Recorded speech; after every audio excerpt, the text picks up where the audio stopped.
आज के busy lifestyle में हम बहुत कॉमनली लोगों को देखते हैं कि बीपी और शुगर से ग्रसित हैं। इसका कारण क्या है? इसका कारण सबसे बड़ा है लाइफस्टाइल और जो हम मेडिकेशन ले रहे हैं, जैसे बुखार हुआ तो फीवर की मेडिसिन ले ली, अ, दर्द हुआ तो पेन किलर ले लिए, इंजेक्शंस ले लिए। ग्रेजुअली उनका साइड इफ़ेक्ट आपके शरीर में जैसे-जैसे बैठना शुरू हो जाता है, आपके खून में वो दवाइयाँ इतनी ज़्यादा साइड इफ़ेक्ट डाल देती हैं, जिसकी वजह से कहीं न कहीं आप बीपी और शुगर का शिकार हो जाते हैं। Hello guys, welcome back to my channel. मैं doctor Ragini Shukla, MD homoeopathy doctor. आज हम एक सबसे बड़े टॉपिक को डिस्कस करेंगे, जो मोर देन 50% पॉपुलेशन आज डायबिटीज़ से ग्रसित है। कुछ-कुछ चीज़ें हैं जो हम ध्यान में रख सकते हैं, जिसकी वजह से हम इसको कंट्रोल कर सकते हैं। प्रिवेंशन इसका सबसे अच्छा ऑप्शन है। आप डाइट के थ्रू और थोड़ा-सा आप अपने लाइफ़स्टाइल में चेंजेस करके आप इसमें अच्छा कंट्रोल कर सकते हैं। डायबिटीज़ क्या होता है? हमारे खून में शुगर की मात्रा बढ़ जाने और इंसुलिन की मात्रा कम हो जाने से पेशेंट डायबिटिक की ओर जाने लगते हैं। डायबिटीज़ 2 टाइप की होती है, टाइप 1, टाइप 2। मोस्टली लोगों को टाइप 2 डायबिटीज़ का शिकार रहते हैं। टाइप 1 डायबिटीज़ ऑटोइम्यून डिसऑर्डर की वजह से होती है। टाइप 2 डायबिटीज़ एक नॉर्मल इंसुलिन रेजिस्टेंस की वजह से होती है। अभी हम डिस्कस करेंगे कि अगर आपको डायबिटीज़ डिटेक्ट हो गया है, अगर आपका फास्टिंग और पीपी ब्लड रिपोर्ट में आपको शुगर अगर दिखा रहा है, जो जनरली अगर आपका fasting blood sugar level 80 to 100 आ रहा है फास्टिंग, और आफ्टर फूड 90 टू 120 130 तक अगर आ रहा है, तो ये नॉर्मल है। इसके अबव जाने पे आपको डायबिटीज़ है। अभी इस केस में क्या करना है, हम सबसे पहले तो अपने 2 टेस्ट जो बहुत ज़्यादा रिक्वायर है, आपको करनी ही चाहिए। एक फास्टिंग इंसुलिन HbA1c, और एक टेस्ट और मैं बताना चाहूँगी, सी पेप्टाइड करके एक टेस्ट होता है। सी पेप्टाइड में क्या पता चलता है कि आपका पैंक्रियाज जो है, जो इंसुलिन सिक्रीट करता है, वो कैसा फंक्शन कर रहा है।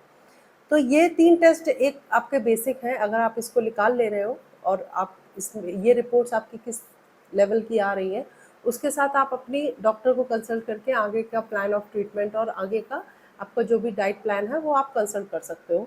मेरा आपको सजेशन ये है कि आपको जब भी डायबिटीज़ डिटेक्ट होता है कि आप डायबिटिक हैं, तो सबसे पहले आप कुछ-कुछ चेंजेस करिए। आप जो भी पैक्ड फूड या आउटसाइड फूड खा रहे हैं, जिसमें शुगर कंटेंट है, या आप कोई सॉल्टी फूड भी पैक खा रहे हैं, चिप्स हो गया, कोई जैसे पीनट आता है पैक्ड, या कुरकुरे, या कोई भी ऐसे पैक्ड बिस्किट्स, कुछ भी ऐसा खारी स्नैक्स जो भी टी टाइम के रहते हैं, अगर वो आप खा रहे हैं, तो वो आप इमीडिएटली बंद कर दीजिए। आउटसाइड पैक्ड फूड कुछ भी नहीं खाना है। आप जितना हो सके घर का खाना खाइए उस टाइम पे। और वेजिटेबल्स, रॉ वेजिटेबल्स या सैलेड आपके लिए ऐसे टाइम पे एज अ मेडिसिन वो काम करेगी। तो आप बिफोर लंच और डिनर अगर आप एक बाउल फुल वेजिटेबल या रॉ सैलेड अगर आप खा रहे हैं, तो वो आपको बहुत इफेक्ट करेगी आपके शुगर कंट्रोल करने में। दूसरा है कि आप एक्सरसाइज अपनी डेली लाइफ में इंक्लूड करें। उसमें आप वॉक कर सकते हो, स्ट्रेंथ ट्रेनिंग कर सकते हो, आप बेसिक नॉर्मल पीटी एक्सरसाइजेस कर सकते हो, बट एक एक्सरसाइज का रूटीन आपकी लाइफ में आना ज़रूरी है। तीसरी चीज़ है कि आप जितना हो सके भरपूर पानी पीजिए।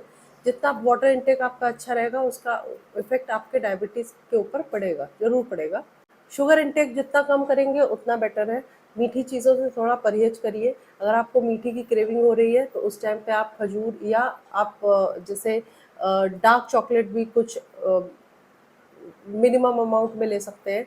या अगर आपको उसके बाद भी स्वीट की क्रेविंग हो रहे हैं, तो आप होममेड कुछ भी ऐसा बना सकते हैं जो आप खा लें घर पे ही।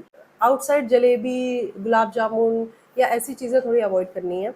तीसरा है कि आप अपने डाइट को बहुत अच्छे से फॉलो करिए। अगर आप ये 3 चीज़ें फॉलो कर रहे हैं, एक टाइम भी आपका मैनेजमेंट करना ज़रूरी है। 7-7:30 तक आप अपना डिनर कर लीजिए, उसके बाद आप वाटर ले सकते हैं, ग्रीन टी ले सकते हैं, और 9-9:30 10:30 तक आप अपना सारा कुछ फिनिश कर लीजिए, फिर आप सोने के लिए जा सकते हैं।